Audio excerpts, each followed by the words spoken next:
আসসালামু আলাইকুম। দুপুরের খাবার শেষ করতে না করতেই আমাদের সিএনজি ওয়ালা এসে হাজির। আজকে আমাদের বান্দরবনের প্রথম দিন। সো দুপুরে খাওয়া দাওয়া শেষ করে আমরা সিএনজি নিয়ে যাচ্ছি বৌদ্ধ মন্দিরের দিকে। আজকে আমরা বৌদ্ধ মন্দির ও মেঘলা পর্যটন কেন্দ্র এই দুটি জায়গা ঘুরে দেখব। আমার আগের ভিডিওতে আমি দেখিয়েছি কিভাবে আমি ঢাকা থেকে বান্দরবন এসেছি এবং কোন রিসোর্টে উঠেছি এবং কেমন খরচ পড়েছে। আমাদের রিসোর্ট থেকেই আমাদেরকে সিএনজিটা ভাড়া করে দিয়েছে। ভাড়া নিয়েছে 1000 টাকা আমাদেরকে বৌদ্ধ মন্দির, মেঘলা পর্যটন কেন্দ্র এবং আমাদের বান্দরবন শহরটি ঘুরে দেখানোর জন্য। যাই হোক, দেখতে দেখতে চলে এসেছি বৌদ্ধ মন্দিরে। বৌদ্ধ মন্দিরের মূল আকর্ষণ হলো এই বৌদ্ধ মূর্তিটা। এটা দূর থেকে দেখতে অনেক সুন্দর লাগে। বৌদ্ধ মন্দিরে ঢোকার জন্য আমাদেরকে 20 টাকা করে টিকিট কাটতে হয়েছে। আজকের দিনটা অনেকটাই মেঘলা, যার কারণে সারাদিনই একটু পরপরই বৃষ্টি হচ্ছিল, আর বৃষ্টির কারণে চারপাশটা আরও সুন্দর লাগছিল। সো এই হলো বৌদ্ধ মন্দিরের সেই বৌদ্ধ মূর্তি, যেটা দূর থেকে দেখতে অনেক সুন্দর লাগে। বৌদ্ধ মন্দিরটা অনেক বড় জায়গা নিয়ে না হলেও চারপাশটা অনেক সুন্দর। এই জায়গাটা থেকে অনেক সুন্দর ভিউ পাওয়া যায়। দূরে ওই যে পাহাড়গুলো দেখা যাচ্ছে। আসলে ভিডিওতে দেখা আর বাস্তব চোখে দেখার মধ্যে অনেক পার্থক্য রয়েছে। যাই হোক, কিছুক্ষণ পরেই বৃষ্টি চলে আসে। এই যে বৃষ্টি হচ্ছে, যার কারণে আমরা সাইডে বেঞ্চ ছিল সেখানে এসে বসি। এই পাশে রয়েছে বৌদ্ধদের মন্দির। এই মন্দিরের ভিতরে ঢোকা নিষেধ, তাই বাইরে থেকেই আমরা মন্দিরটা দেখি এবং ভিডিও করাও নিষেধ, তাই ভিতরে কি আছে তা আমরা দেখাতে পারিনি। কিন্তু বৃষ্টির কারণে চারপাশটা আরো বেশি সুন্দর লাগছিল। আমি সাজেস্ট করব, আপনারা যদি বান্দরবন ঘুরতে আসেন তাহলে অবশ্যই একবার হলেও এই মন্দিরটা ঘুরে যাবেন। খুব ভালো লাগবে আপনাদের কাছে, আশা করি। সো দেখতে দেখতে চলে এলাম মেঘলা পর্যটন কেন্দ্রে। মেঘলা পর্যটন কেন্দ্র বান্দরবনের একটি প্রাকৃতিক ও পর্যটন স্থল, যা বাংলাদেশের বান্দরবন জেলার হৃদয়ে অবস্থিত। এটি সুন্দর পাহাড়ি এলাকায় অবস্থিত এবং পর্যটকদের জন্য একটি আকর্ষণীয় গন্তব্য।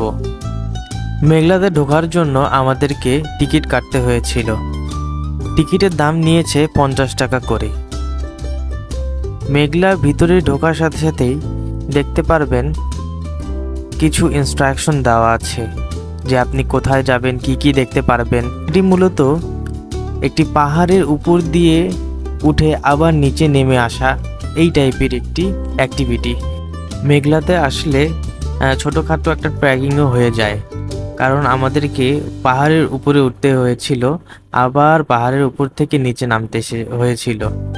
ওঠার পথে অনেক ধরনের আঁকা বাঁকা পথ এবং জঙ্গল পার হতে হয়েছিল। এই হলো ঝুলন্ত ব্রিজ।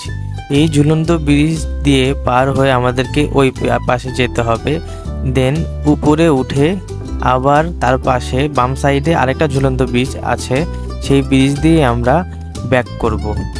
এখানে এসে ভালোই লাগতেছে, কারণ চারপাশে সবুজ আর সবুজ।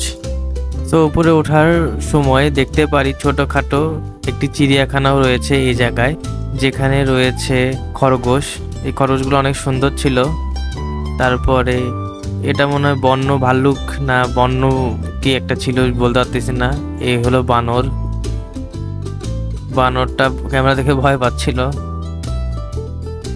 এই যে আর একটা, এটাকে যে কি বলে, এটা আবার কেমন বানর যে নাকি।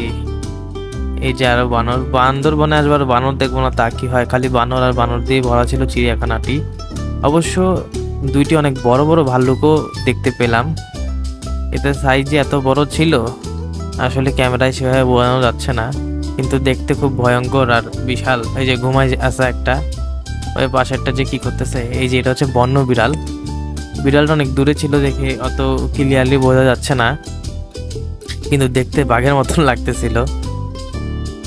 এই যে আমাদের উপরে ওঠার পথে এমন ভিউ পাওয়া যাচ্ছিল, চারপাশে জঙ্গল আর মধ্যেখানে রাস্তা। দেখতে দেখতে আমরা অনেকটাই উপরে চলে এসেছি, আর এখানে দেখতে পারতেছি অনেকগুলা দোকান রয়েছে। এখানকার উপজাতি যারা রয়েছে তারাই এই দোকানগুলো দিয়েছে। এখানে বিভিন্ন ধরনের ফল, যেগুলো পাহাড়ি ফল, সেগুলো পাওয়া যাচ্ছিল। আমরা 2টা পাহাড়ি আম নেই। আমগুলোর টেস্ট অনেক বেশি মিষ্টি ছিল, অনেক বেশি ভালো ছিল। খুব মজা করে আমগুলা খেয়েছিলাম। ভেবেছিলাম যে নিয়ে আসবো, কিন্তু পরে নিয়ে আসা হয়নি, পরে আর দোকান পাইনি। যাই হোক, এমন উঁচু নিচু রাস্তা আর এই পাহাড়ের মাঝখান দিয়ে আমাদেরকে যেতে হয়েছে, কিন্তু ভিউ আপনি অবশ্যই জটিলই পাবেন। এই যে দেখতে দেখতে অনেকটাই লাস্ট প্রান্তে চলে আসছি। এই যে আর একটা ব্রিজ, এই ব্রিজটা পার হলেই আমরা মোটামুটি এক্সিস্ট পয়েন্টে চলে আসব। সো এই ছিল আমাদের মেঘলার ভিডিও। মেঘলা দেখা শেষ করে আমরা সিএনজি আলাকে নিয়ে বান্দরবন শহরটা দেখতে বের হলাম। বান্দরবন শহরটা ছোট কিন্তু দেখতে সুন্দর। বান্দরবন শহরে আমি যেটা লক্ষ্য করলাম, বান্দরবন শহরে তেমন একটা ময়লা নেই। এখানকার মানুষরা মনে হয় অনেক সচেতন, ঢাকা বা অন্য সব শহরের মানুষের চেয়ে মোটামুটি পরিষ্কারই। তাদের আশেপাশে ডাস্টবিনও দেখা যাচ্ছিল, দোকানের পাশে ডাস্টবিন ছিল। যাই হোক, আজকের মতন এখানেই শেষ করছি। নেক্সট ভিডিওতে বান্দরবন ট্যুরের 2য় দিনে আমি কোথায় গেলাম, কেমন খরচ পড়লো, সব কিছু বিস্তারিত ভিডিওতে দিব। সো সবাই ভালো থাকবেন, সুস্থ থাকবেন, এবং অবশ্যই আমার চ্যানেলটা সাবস্ক্রাইব করবেন এবং লাইক দিবেন। ধন্যবাদ সবাইকে। আসসালামু আলাইকুম।